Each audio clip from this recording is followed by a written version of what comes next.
Okay, I'm just curious tonight. How many of you like Taco Bell? Okay, all right. How many of you like Taco Bell, but you would never raise your hand in public acknowledging that you like Taco Bell? Well, I'm not necessarily a Taco Bell fan, but there are times where I really crave Taco Bell. And oftentimes it's after my wife and I have come home from a trip. We have 5 kids and 12 grandkids, and they're scattered all over the U.S. And so we're traveling quite a bit to visit our kids and grandkids. And I also travel a lot, working with Reasons to Believe. And sometimes my wife will travel with me. And so when we come home, we usually have been gone for at least a week, and there's nothing in the house to eat. So when we get home, it's like, well, what are we going to do? We're hungry. Let's go to Taco Bell, and we each get a couple of Mexican pizzas, right? Well, that's one reason why I was fascinated by an article I read several months ago where Taco Bell is experimenting in several locations in the U.S. and even here in Canada using AI to power their drive-through. Right, so that when you pull up to place an order at Taco Bell, you're no longer going to be interacting with a person, you're going to be interacting with an AI system. And the thought is that this is actually going to improve the efficiency, it's going to make for a better customer service experience, improve accuracy of the orders, things like that. But it's interesting because now when you pull into a drive-through, not only at Taco Bell, but other restaurants, you're not sure if you're actually talking with a person or with an AI system, right? And intriguingly, it means that at this point, AI has passed the Turing test, right? And I think some of you may be familiar with this, the Turing test. This was developed by, or proposed maybe by Alan Turing, who's considered to be one of the fathers of modern day computer science.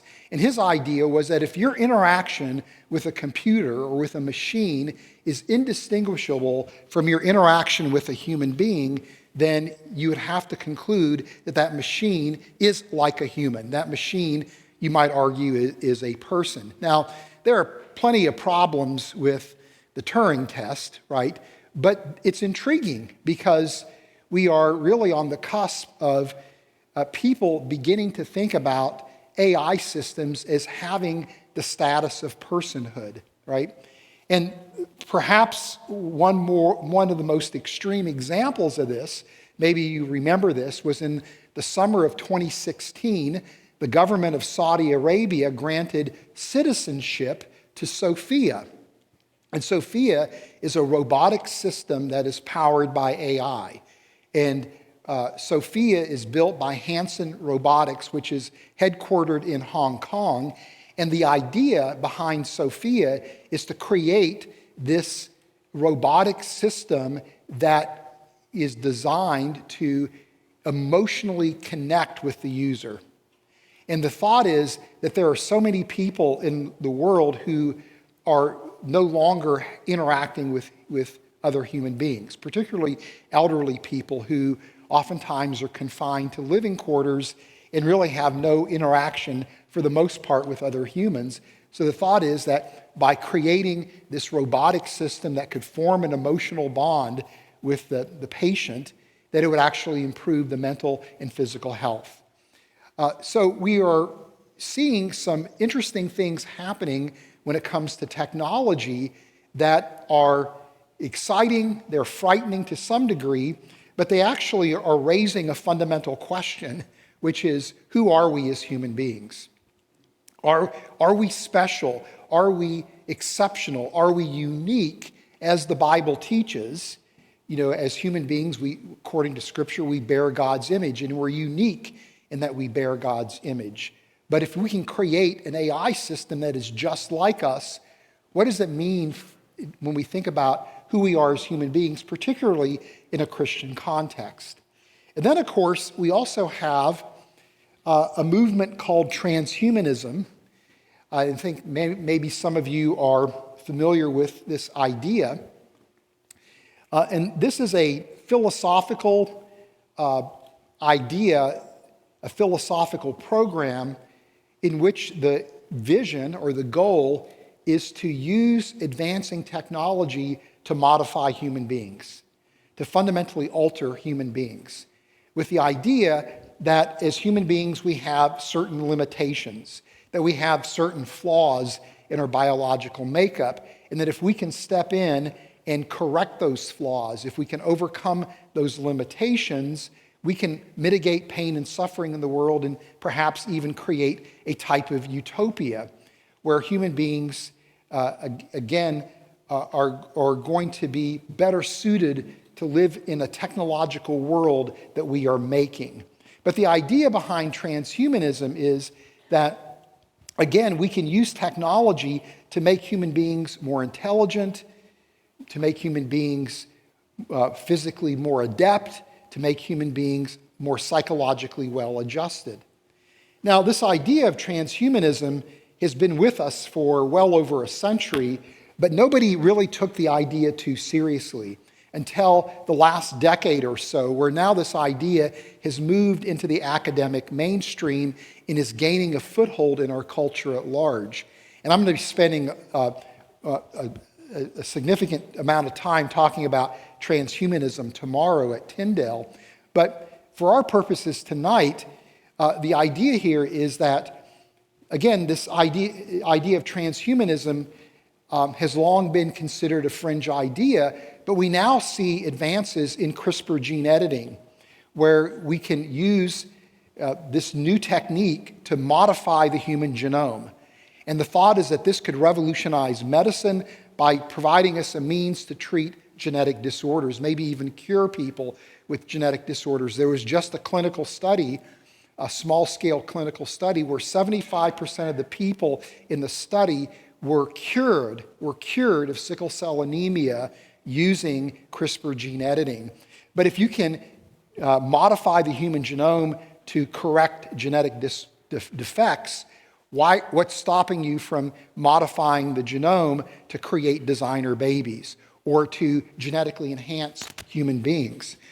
In addition to that, there's other advances involving what are called brain-computer interfaces, where you can literally implant electronic devices into the brains of test subjects or patients, and they can learn to control with their thoughts computer hardware and computer software.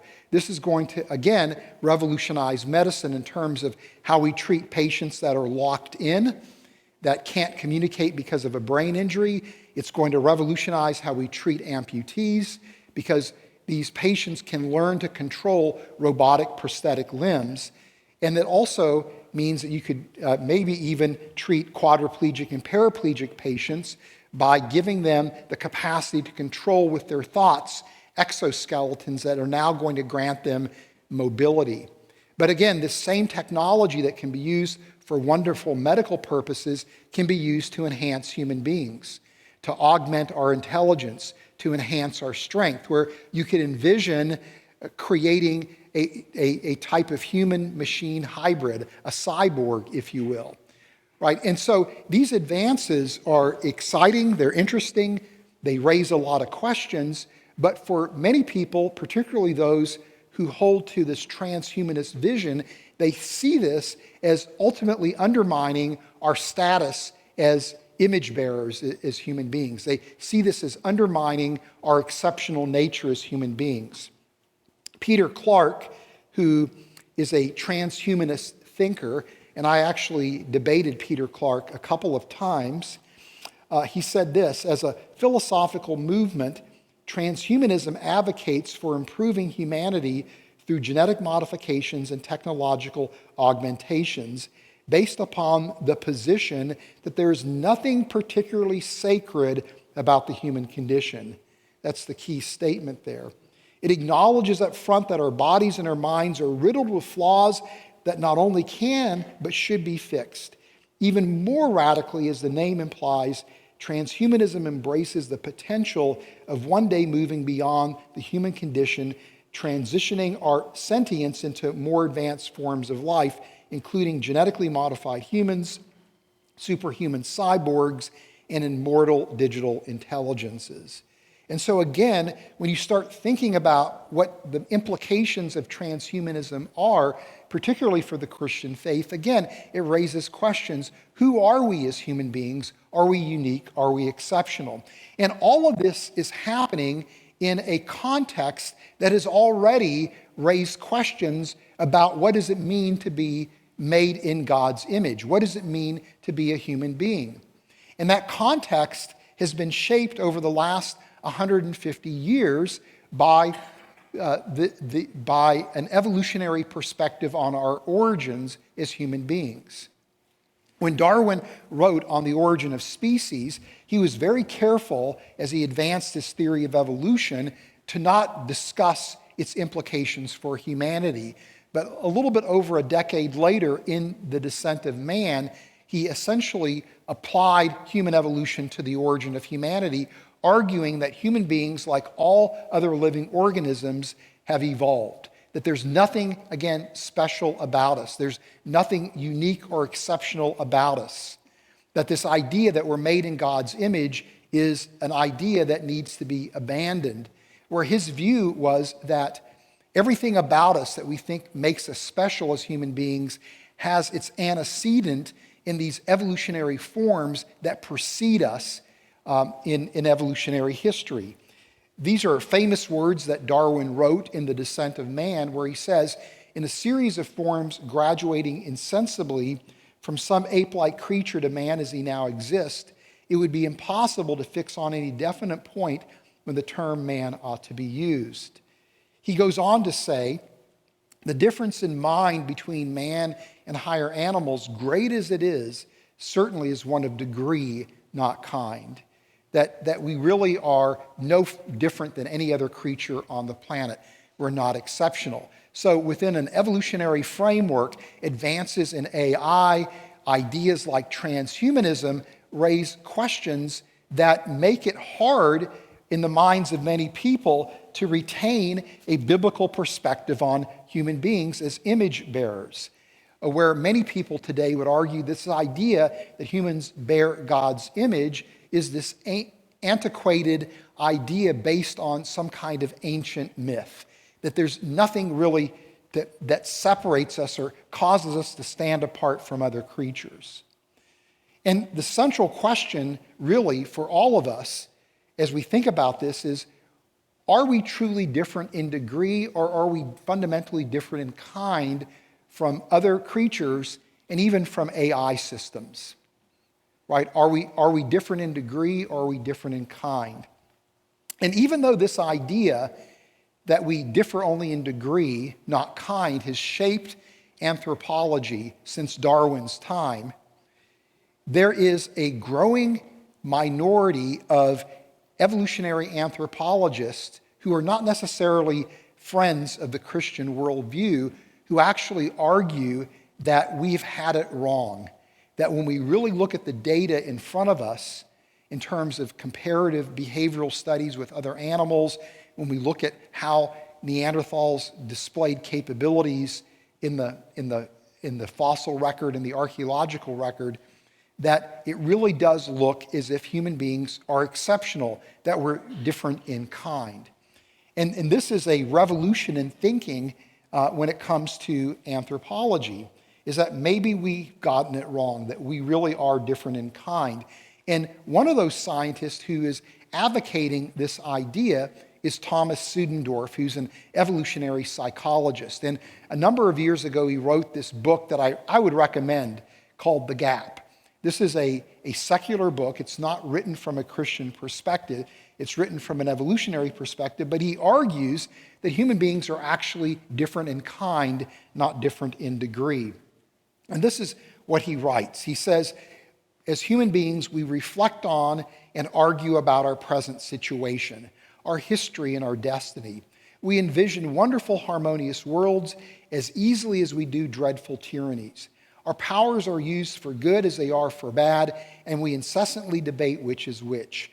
Our minds have spawned civilizations and technologies that have changed the face of the earth, while our closest living animal relatives sit unobtrusively in their remaining forest, there appears to be a tremendous gap between human and animal minds.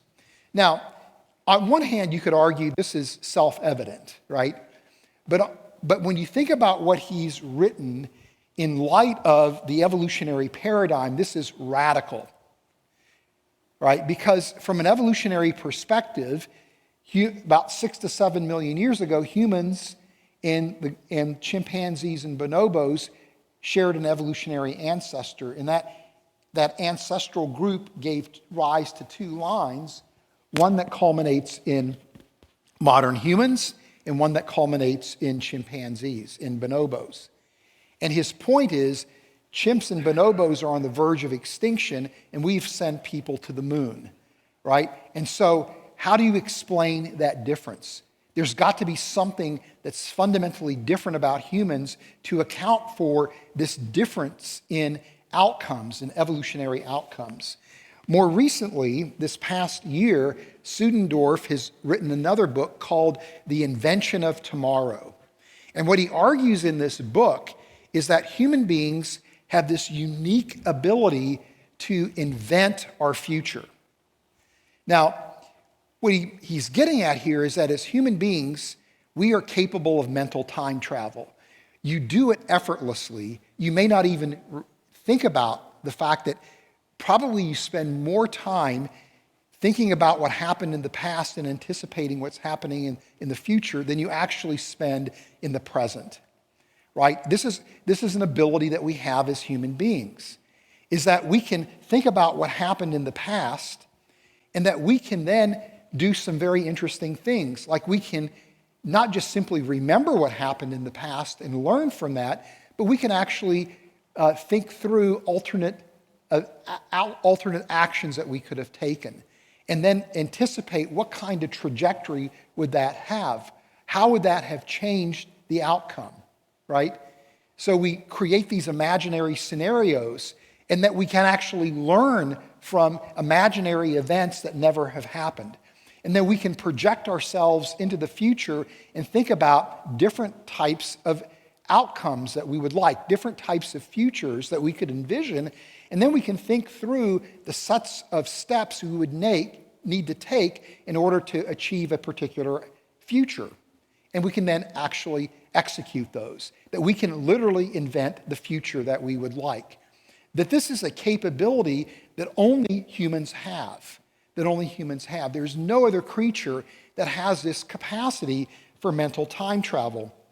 Suddendorf writes, there is no compelling evidence that non-human species generate or communicate mental scenarios of remote future events, connect them into narratives, or reason about mutually exclusive versions of the future. Only humans appear capable of such feats. And all this ability for mental time travel, the fact that we appear to be fundamentally distinct from other creatures, according to people like Suddendorf, originates from a combination of 4 qualities that we possess uniquely as human beings in combination. First is symbolism, that we can actually represent the world with symbols. We can even represent abstract ideas with symbols.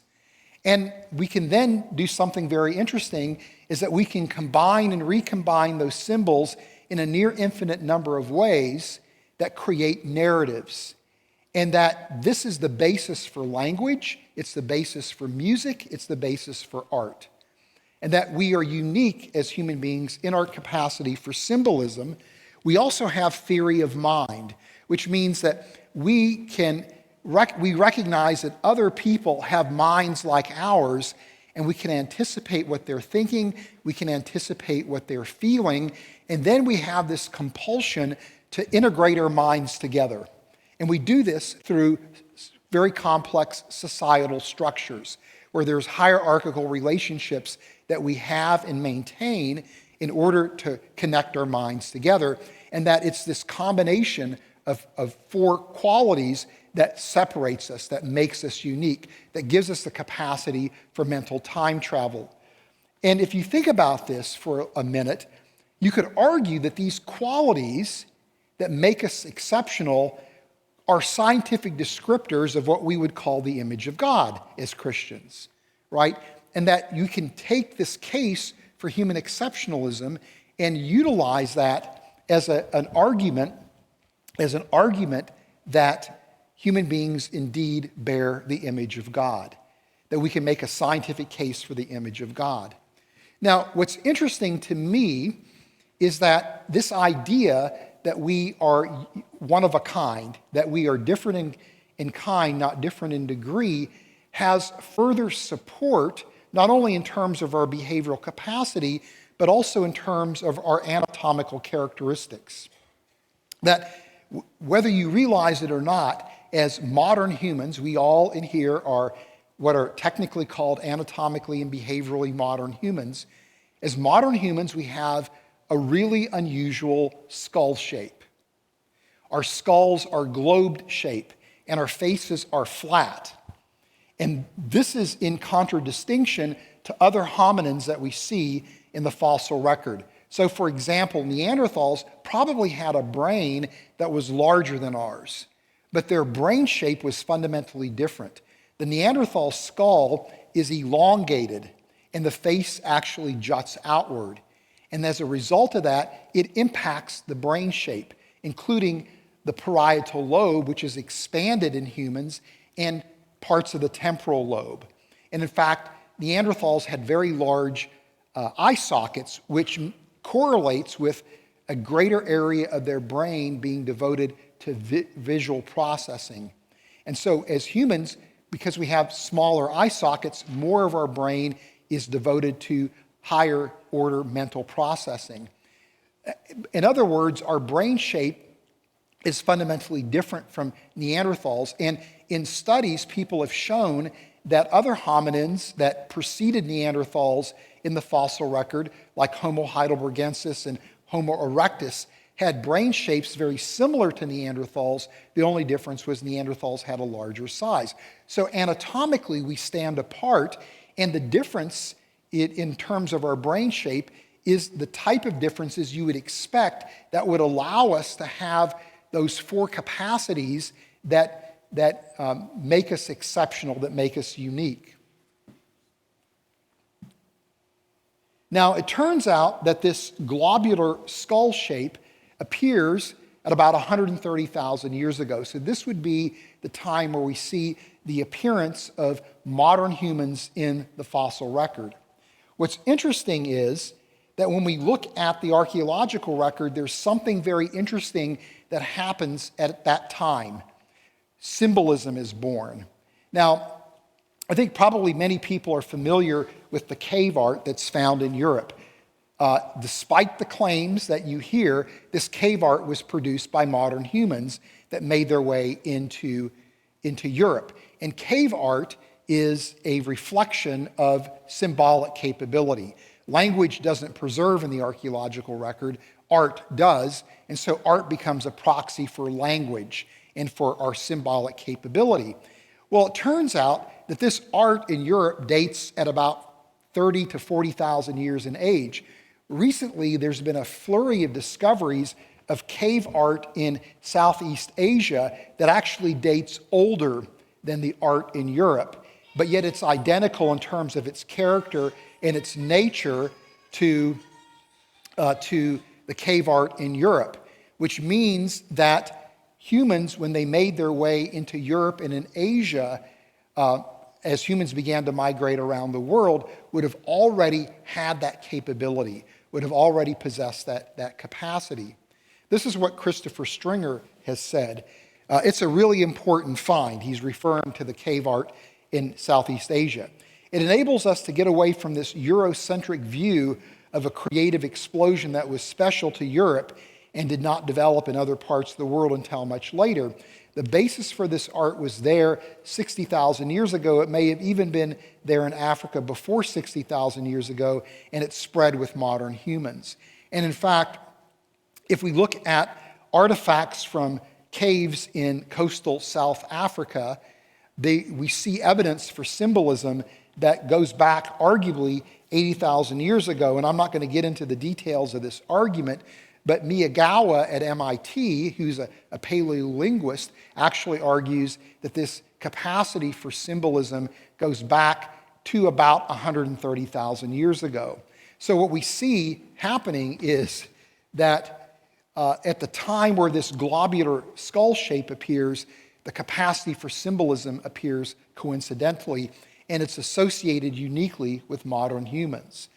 So the point here is that we've got multiple lines of evidence that are all indicating that human beings are unique and exceptional in a way that fits with the image of God concept.